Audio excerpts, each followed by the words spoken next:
Hello boys and girls, and welcome to some more outdoor mark making fun. Today we're looking at the sound umbrella, and I've got my umbrella to help me today. Wow.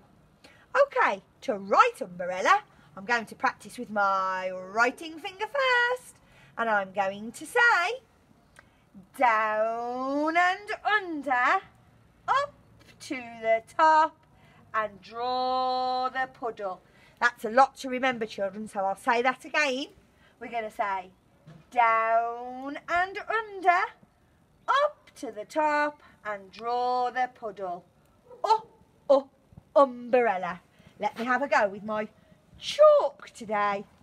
I'm going to remember that writing rhyme. I'm going to say down and under, up to the top, and draw the puddle. Umbrella. You have a go at home.